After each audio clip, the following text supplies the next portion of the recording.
What modeling tips have you picked up from Bella Hadid? What does she think of your style? She's really one of the nicest people. She said she really loved my style, but she kind of said it to a lot of people. She said it to a lot of the people who are on our crew who, look, I think Carhartts are a great fashion choice, but yeah.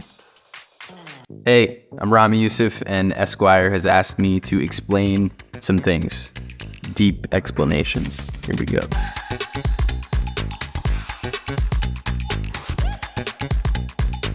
Ramy Youssef doesn't shut up about Panera. Best menu item at Panera.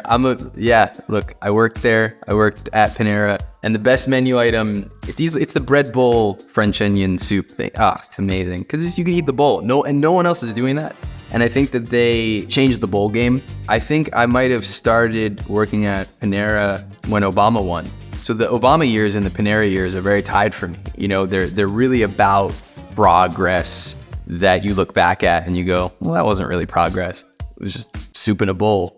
If Barbara called you to write the next Bond film, would you do it? The question's offensive because the picture here says that I joke about being the next James Bond. And then I'm asked, if I would write the next Bond film. I mean, yeah, but I'd have to also be in it. I can't just, maybe it's illegal to say that, but I would write it. I would write the next Bond film. I would write it so specifically that the character descriptions would only lead to one possible person being able to play James Bond. I think you know who it would be. You have many hats. If you were sent to a deserted island and could only take one, which one would you take? I think I would actually take the one that I'm wearing in this photo, the Soupy Center of New Jersey hat, because we made it for our show, so it has a really personal place in my heart. Or like a sun hat, like a big bucket hat to help with the shade. What would little Ramy think about your life today? I just think he'd be really confused. Like, what, you're kind of just bumming out, dude. Like, I thought you were going to be on like a $200 million Supermax contract with the Knicks, and now you're just out here telling jokes and you just type all day. Like, dude, turn it around. What were your strongest camp counselor skills? I don't think I was that good of a camp counselor. I just kind of, encouraged mayhem. I think I walked around my acoustic guitar, did pranks. One time we did this prank where we ordered a pizza, but then we said one of the kids did it. Like, we were trying to get one of the kids to rat on the other kids. Oh, that was a tough night, actually. Do you have a pre-performance ritual before going on stage?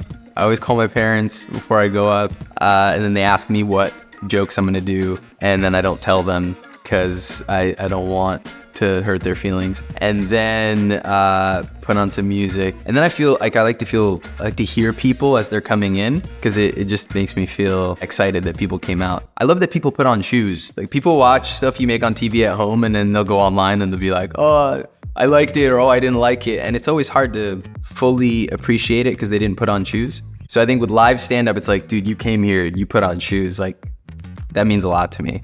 Yeah, New Jersey often gets a bad rap from the rest of the country. What are the 3 best things about the Garden State? New Jersey is actually just amazing. It's more diverse than you think. The diners, you can get an amazing meal anytime. I would describe New Jersey as like nocturnal industrial. Like, you can kind of build things, you can stay awake while you're doing it. And I love the school I went to. Yeah, good schools. Oh my God, this is a Ramy Youssef fashion Pinterest. Did you know you were a men's fashion icon? I had no idea that I had Pinterest going on. This makes more sense. The Pinterest has 5 followers. Now I'm understanding what's happening here. Look, I'm just happy to be on the board. 5 followers, we'll grow it. I get it's where we're at now. Some of the stuff's like a little more floral than maybe I'd wear right now. But fashion changes. Maybe I'll do it. What modeling tips have you picked up from Bella Hadid? What does she think of your style? She's really one of the nicest people. She said she really loved my style, but she kind of said it to a lot of people. She said it to a lot of the people who are on our crew who, look, I think Carhartts are a great fashion choice, but I don't know. I don't know how much I could trust how nice she is. She's so nice. But I told her one time I was going to do a photo shoot. I was like, I need some modeling tips. And then she was like, you know what, I'll just come with you. And then we just ended up doing it together. I feel very alone when she's not at a modeling shoot that I'm doing, to be honest. I need her. She didn't teach me how to fish. She just brought me the fish, She didn't show me what to do. People say Copenhagen is the coolest city in the world right now. Give us 3 reasons why. Food, best food, bikes, everyone's just biking everywhere. It's really nice. People put their children on the bikes. I don't know if I would put my child on a bike. Like, it feels risky. And then I guess the third reason is fearless children, because the children are just not afraid of anything. They're just on the bike. They sleep. I would never be able to sleep on a bike that my mother was pedaling. I wouldn't trust her. And I love my mom. I just wouldn't trust her biking. Very trusting children. I think that makes a city beautiful. What Danish food did you discover while directing the bear episode?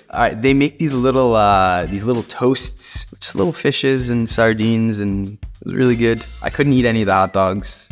They were pork. I got into the oily fish. It was really good. Cardamom. They put cardamom in everything. Baked goods, lots of cardamom. I learned to love cardamom. Oh man, have you made the Bear's potato chip omelet? Okay, so I was on set one day and Courtney Store, we were shooting the bear episode that we shot during Ramadan, so I was fasting. And then Courtney Store was like, what time do you get to eat? I told her the time and she made me the potato chip omelet. It was amazing. It was the best thing I could have eaten after not eating all day. It was so good. Do you personally cast the cameos for Ramy? Who's your dream cameo? I am very hands-on with the casting. We have an amazing casting department though who help us get some of the coolest people. But yeah, I call people a lot. Anyone you see who's amazing on the show, I begged them to be on the show. I said, please, we'll figure it out. Just please come. I almost got Lindsay Lohan to do it. She was in, and then she wasn't. And I think that's fine. I think people get busy. I love her. I'm a big fan. I got an idea for more parent trapping that her and I could do. Do you change your material depending on the country you're performing in? A bit. Stand-up is so fun because you get to talk about the things that you're struggling with or you're battling or thinking through, and they're kind of these half-finished thoughts. I like to figure out how they fit into wherever I am. So I'll kind of like blend it depending on where I am, What's the secret to the incredible Ramy soundtrack? It's just digging into Egyptian history. It's to me, the connection to Egypt in our show is through the music that we pick. We always said like, what song could you play in Cairo and in a dorm room in New York? And how do you build a soundtrack around that feeling? And this amazing label Habibi Funk that's been digging up all these old cassettes and records and digitizing them. Yeah, work really close with me and our music supervisor, Rob. What kind of freedom does animation give you versus live action? And what's your own favorite animated series? Animation's amazing because it's like all this stuff that you usually wouldn't have the budget for. There's like no location budget on an animated show. It's just whatever location's in your head. My favorite one growing up was Hey Arnold. It was kind of moody, this like moody, like New York building feeling, kind of getting into with the neighbors, and it always made me feel really good. How do you think the series you've created, Mo and Ramy, changed TV? Hopefully just different slice of life, a different point of view. I think with both shows, we tried to make something that was totally different. I think people in watching them can kind of see that, our problems are in some ways really similar to the ones that, they have, and also like really different. And yeah, getting to do that in a way where we really just got to do our thing has been really fun. Thank you, Esquire. I hope I explained myself sufficiently.